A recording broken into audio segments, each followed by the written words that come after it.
जैसा कि आप जानते हैं कि कल शंघाई कोऑपरेशन ऑर्गेनाइजेशन का इजलास इख्तिताम पजीर हुआ है और इसमें पाकिस्तान के हवाले से कुछ बहुत इंपॉर्टेंट चीज़ें हैं जो आज मैं आपके साथ डिस्कस करूंगा।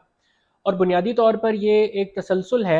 जो आपने मेरा पिछला वीलॉग अगर देखा हो तो उसमें आपको पता होगा कि उस वक्त मैंने ये एनालिसिस किया था कि आने वाले महीनों में ये जो पाकिस्तान के अंदर रजीम चेंज ऑपरेशन हुआ है इससे क्या तब्दीलियाँ आएंगी, इसके क्या क्या मुहर्रिकात हैं और अल्टीमेटली ये बात कहाँ पे पहुँचेगी और उससे आगे फिर हमने किस तरीके से चलना है। और यही जो शंघाई कोऑपरेशन ऑर्गेनाइजेशन का इजलास है इसके इख्तिताम के साथ ही कल इमरान खान साहब ने भी कौम से खिताब किया है। कौम से किए जाने वाले इस खिताब में इमरान खान साहब ने यह बताया कि उनकी जो कंपेन है वो अब कंप्लीट हो चुकी है और अब this is like the last ultimatum. और अगर अब भी जनरल इलेक्शन ना हुए तो फिर इस्लामाबाद को सराउंड किया जाएगा, जो वो बड़े आराम से कर सकते हैं। इवन अगर सिर्फ आप पंजाब गवर्नमेंट और केपी गवर्नमेंट की तरफ से भी देखें तो भी इस्लामाबाद को सराउंड किया जा सकता है, लेकिन विद इन इस्लामाबाद इमरान खान साहब की पॉपुलैरिटी इस हद तक बढ़ चुकी है कि गवर्नमेंट के लिए शदीद मुश्किलात पैदा की जा सकती हैं। लेकिन आज के इस व्लॉग में मैं जिन चीज़ों पर बात करूंगा वो ये है कि आने वाला जो एक महीना या 1.5 महीना है ये बहुत इंपॉर्टेंट है और इसमें कौन कौन सी जो चेंजेस हैं वो मुतवक्के हैं। रजीम चेंज ऑपरेशन में जो कुछ हुआ है पिछले 6 मंथ्स में उसका एनालिसिस इंशाल्लाह ताला बाद में नेक्स्ट व्लॉग में किया जाएगा। वैसे अगर आप वही जैसे मैंने लास्ट व्लॉग का जिक्र किया है constitutional and political crisis of Pakistan, उसमें मैंने बताया था वाज़ेह तौर पे कि क्या होने जा रहा है और अब हू बहू वही सब कुछ होकर हम यहाँ तक पहुँच चुके हैं।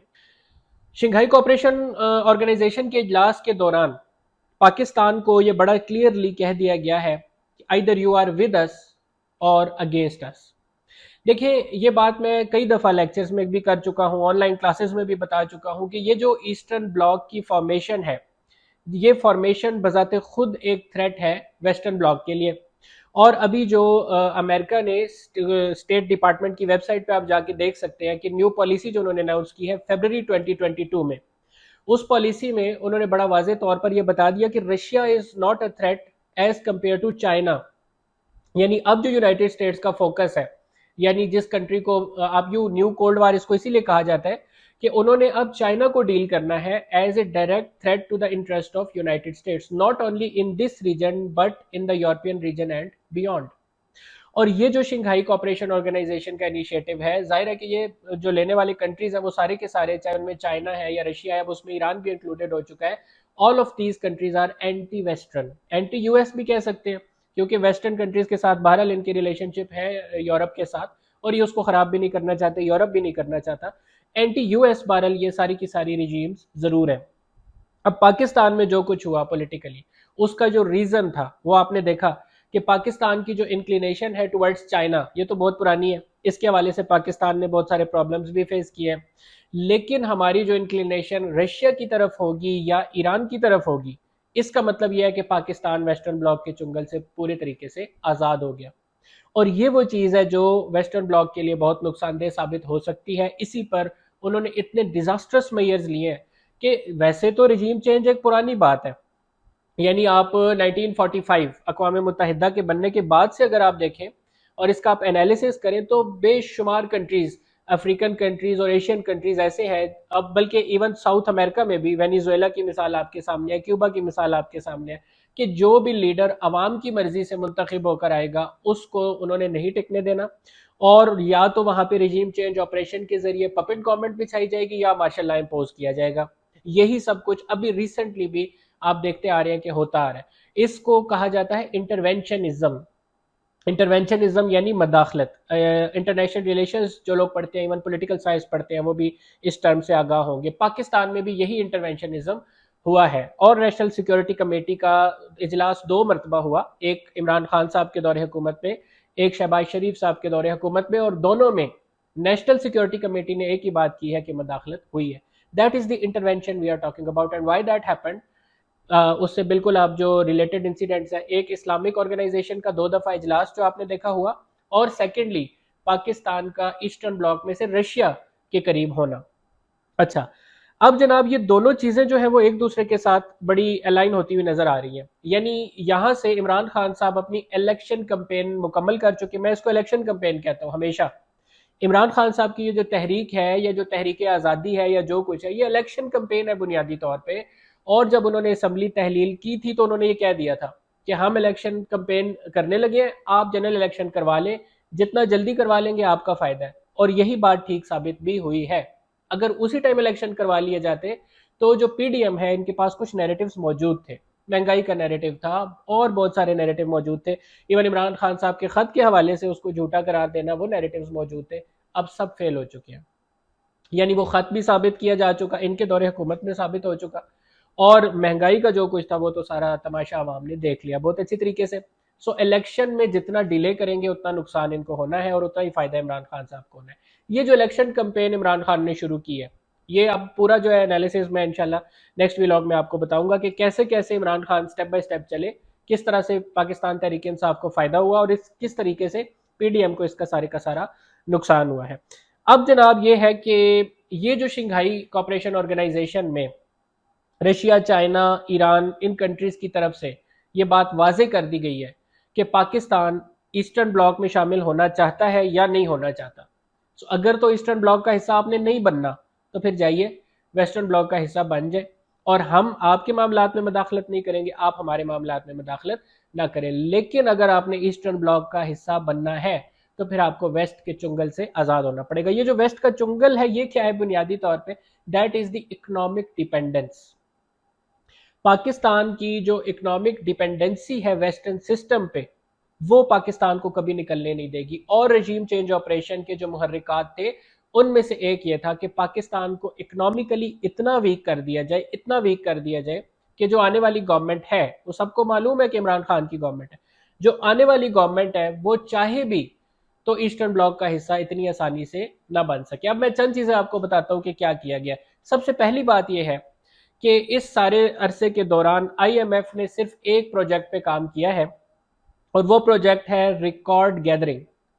पाकिस्तान के अंदर वो कौन सी इंडस्ट्रीज हैं, वो कौन से इंडिविजुअल हैं जिन पर ये कंट्री बेस करता है। देखें, हम जब डेमोक्रेसी की बात करते हैं और डेमोक्रेसी से रिलेटेड इकोनॉमिक सिस्टम में हम कैपिटलिज्म की बात करते हैं या इकोनॉमिक लिबरलिज्म की बात करते हैं जिसमें प्राइवेटाइजेशन इज द बेस, उसमें ये सारे का सारा जो निज़ाम होता है ये बुनियादी तौर पे वो लोग चला रहे होते हैं जिनकी इंडस्ट्रियल या एग्रीकल्चर इवन आप कह सकते हैं, यानी इकोनॉमिकल सिस्टम में मोनोपोली होती है। वो लोग जो इंपोर्ट एक्सपोर्ट का काम कर रहे हैं, वो लोग जो एग्रीकल्चर टाइकून है या प्रॉपर्टी टाइकून है या कोई भी ऐसा काम कर रहे हैं, they are the pillars of any state. अब ये होता है कि मिसाल के तौर पे ये गवर्नमेंट चली जाएगी, जनरल इलेक्शन हो जाएंगे, इमरान खान साहब की हुकूमत आ जाएगी। सबसे पहला काम जो इमरान खान साहब ने करना है वो ये है कि कर्जे उतारे जाए। कर्जे उतारने के लिए आपको फाइनेंसिस की ज़रूरत पड़ती है। फाइनेंस आप कहाँ से अरेंज करेंगे, दैट इज़ द क्वेश्चन। ये जो प्राइवेटाइजेशन होती है, ये जो प्राइवेट लोग होते हैं जो गवर्नमेंट्स को, पॉलिटिशियंस को सपोर्ट करते हैं, ये या टैक्स की मद में इनसे पैसे कलेक्ट किए जाते हैं, ये सब के सब अगर बजाते खुद इनकी इंडस्ट्री इस हद तक डाउन चली जाएगी कि ये इंटरनेशनल मार्केट पे compete नहीं कर सकते, तो they will not be in a position to help the government in any case. दूसरी बात, पब्लिक सेक्टर ऑर्गेनाइजेशन। आप जो कुछ भी देखें, हुकूमत जो है उसकी इनकम का सोर्स क्या होता है? एक टैक्सेस होते हैं, एक पब्लिक सेक्टर ऑर्गेनाइजेशंस होती हैं। पब्लिक सेक्टर ऑर्गेनाइजेशंस आप सारी की सारी गिरवी रखवा चुके। पीआईए से आप अर्निंग करते हैं, पाकिस्तान रेलवे से करते हैं, पाकिस्तान स्टील मिल से करते हैं और इस तरह की चीज़, सारी की सारी ऑर्गेनाइजेशंस को इस वक्त आप गिरवी रखवा चुके हैं। लिहाजा वहाँ से जो पैसा आना है वो भी आपके जो नेशनल एक्सचेकर है उसका हिस्सा तो बनना नहीं है। अच्छा, फिर इसके अलावा क्या करेंगे? इसके अलावा आप अगर रशिया के साथ कॉन्ट्रैक्ट्स करेंगे या ईरान के साथ करेंगे तो आपके ऊपर सैंक्शंस लगाई जाएंगी। That is very important point, sanctions. Russia का एग्जाम्पल आप देखेंगे, अमेरिका ने रशिया के ऊपर सैंक्शंस लगाई, चाइना के ऊपर सैंक्शंस लगाई, ईरान के ऊपर सैंक्शंस लगाई। ये सैंक्शंस किस पे लगती हैं? सबसे पहली बात यह है कि सैंक्शंस लगती है स्टेट एंटिटीज पे। गवर्नमेंट जिन एंटिटीज को ऑन करती है उन पे सैंक्शंस लगाई जाती हैं। दूसरे नंबर पे सैंक्शंस लगाई जाती हैं इंडिविजुअल्स पे। इस दौर में ये जो रजीम चेंज ऑपरेशन के 6 महीने अभी तक हमने देखे हैं, इसमें आईएमएफ ने वो रिकॉर्ड कलेक्ट किया है कि कौन कौन से इंस्टीट्यूट्स और कौन कौन से इंडिविजुअल्स हैं जो in the time of crisis Pakistan को हेल्प कर सकते हैं। वो हैं जिन पे सबसे पहले अमेरिकन ट्रेजरी की तरफ से सैंक्शंस लगेंगी। जैसे ही इमरान खान साहब हुकूमत बना लेंगे, और उसके बाद आप इकोनॉमी को सॉल्व करने की कोशिश करेंगे और आप रशिया के साथ ताल्लुकात इस्तवार करेंगे, बिल्कुल करेंगे। ईरान के साथ ईरान पाकिस्तान गैस पाइपलाइन पे काम करेंगे, फौरन पाकिस्तान के ऊपर सैंक्शंस लगेंगी और वो सैंक्शंस पाकिस्तान में इंडिविजुअल एंटिटीज के ऊपर, इंडस्ट्रीज के ऊपर और गवर्नमेंट ऑफ पाकिस्तान पे लगेंगी। ये वो चीज़ है जो अब आने वाले कुछ अरसे में आप देख लेंगे। एक सबसे बड़ा मसला हमारा ये है, जनरली है एज अ कॉम आप कह सकते हैं कि हम लोगों का जो एनालिसिस होता है वो फैक्ट्स बेस्ड एनालिसिस बहुत कम होता है। बहुत कम लोग ऐसे, शायद 5 to 8% होंगे जो फैक्ट बेस्ड एनालिसिस करते हैं। बाकी सारे का सारा एनालिसिस सोशल मीडिया से रिलेटेड होता है। सोशल मीडिया खास तौर पे हाइब्रिड वॉर के ज़माने में सिर्फ एक काम कर रहा है और वो है इंस्टीट्यूशनल कोलिजन। जब आप इदारों को लड़ा देते हैं, जो भी हुकूमत, जो भी पॉलिटिशियन जो उसके साथ ज्यादती होती है, फौरन इदारों पे तनकीद करता है। ये मैं किसी एक पार्टी की बात नहीं कर रहा। पाकिस्तान तहरीक इंसाफ हो, PMLN हो, पीपल्स पार्टी हो, ALP हो, कोई भी पॉलिटिकल पार्टी हो, वो सबसे पहले एज अ टूल जिस चीज को यूज करती है वो ये। अभी भी आप ये देखेंगे कि जैसे ही जनरल इलेक्शन अनाउंस किए जाएंगे और उसके बाद जो है वो एक सेटअप आ जाएगा, केयर टेकर सेटअप, उसके दौरान पीपल्स पार्टी का नैरेटिव, नून लीग का नैरेटिव ये होगा कि, बल्कि अब शुरू भी हो चुका है, आपने देखा होगा कि इमरान खान साहब को जी एस्टेब्लिशमेंट सपोर्ट कर रही है। हालांकि इमरान खान वो वाहिद आदमी है, मैं अक्सर ये बात किया करता हूँ, इमरान खान वो वाहिद आदमी है कि जिसके 26 साल पॉलिटिकल कैरियर में कहीं भी आपको नहीं मिलेगा कि उसने किसी भी इदारे से सपोर्ट हासिल की हो, पूरे 26 साल कैरियर में। मतलब बाकी पार्टियों को तो बनाने वालों को ही हम लोग जानते हैं अच्छी तरीके से, इसको बनाने वाला कोई नहीं है, इसको लेके चलने वाला भी कोई नहीं था। और किसी ने इन 26 सालों में इमरान को हमने नहीं देखा कि किसी से सपोर्ट मांगी हो। दूसरी बात, आप ये देखेंगे कि इस वक्त जो कुछ हुआ इन 6 महीनों के अंदर अंदर, इस मुल्क का कोई भी इदारा ऐसा नहीं है जिसने इमरान खान साहब को साइडलाइन करने की कोशिश ना की हो। ये पूरी एक सीरीज ऑफ इवेंट है 6 मंथ्स के अंदर जो आपने देखी है। Even then with the public support, उस आदमी की इस वक्त ये कंडीशन है कि he is the most populist leader throughout. अगर आप एशियन कॉन्टिनेंट की बात करते हैं तो उसमें जो पॉपुलिस्ट लीडर्स हैं उनमें इमरान खान साहब is at the top of the list. तो इसके बाद अब जो चीज़ होने जा रही है वो क्या है कि गवर्नमेंट बनाने के बाद कितनी मुश्किलात पैदा की जा सकती है। क्या क्या ऐसा किया जाए कि ये गवर्नमेंट एस्टेब्लिश होते ही जो कोशिश की जाएगी कि इकोनॉमी को रिवाइव किया जाए, उसी में फंसे रहे जैसे पहले 3 साल ये रहे हैं। 2018 में भी यही सूरत हाल थी, वैसे इससे बेहतर थी, अब तो बदतर हो चुकी है। अब जब आपके पास सोर्सेज ऑफ इनकम खत्म हो जाते हैं, पब्लिक सेक्टर ऑर्गेनाइजेशंस आपके पास नहीं रहती हैं, इंडस्ट्री पे सैंक्शन लग जाती हैं, पॉलिटिकल सॉरी इंडिविजुअल्स पे लग जाती हैं, तो फिर आपके पास क्या ऑप्शन रह जाती है? टैक्सेस। अच्छा, टैक्स आप किस चीज पे लगाएंगे? इस वक्त चीजों की कीमतों को इस हद तक बढ़ा दिया गया है, इस हद तक बढ़ा दिया गया कि वो आपके तकरीबन तकरीबन आप कर ले तो 45% जो लोग हैं उनकी आउट ऑफ रीच हो गई है। ना वो लोग बिजली के बिल दे सकते हैं, वो अशाए खुर्दनोश इस कीमत पे नहीं ले सकते, दवाइयाँ इस कीमत पे नहीं ले सकते, पेट्रोल डीजल अफोर्ड नहीं कर सकते। वो तबका ऐसा है कि जो बिल्कुल आउट हो चुका है आपके इकोनॉमिक सिस्टम से। क्या इस सिचुएशन में मजीद टैक्सेस लगाए जा सकते हैं? नो, टैक्सेस भी नहीं लगाए जा सकते। पब्लिक सेक्टर ऑर्गेनाइजेशन से अर्निंग भी नहीं की जा सकती।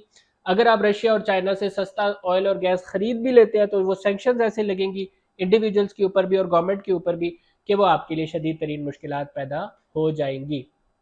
रजीम चेंज ऑपरेशन कामयाब हो चुका है। रजीम चेंज ऑपरेशन ने पाकिस्तान को जिस सतह पे लाना था वो उस सतह पे ला चुके हैं। एक और जो इसका बड़ा नुकसान होता है वो ये होता है कि अगर आप कॉन्ट्रैक्ट्स करते हैं, देखिए इंटरनेशनल रिलेशंस में जो फ्रेंड्स होते हैं या फोज होते हैं वो कोई एफिलिएशन की बेस पे नहीं होते, मोहब्बत नफरत की बेस पे नहीं होते, वो होते हैं स्ट्रेटेजिक इंटरेस्ट की बेस पे।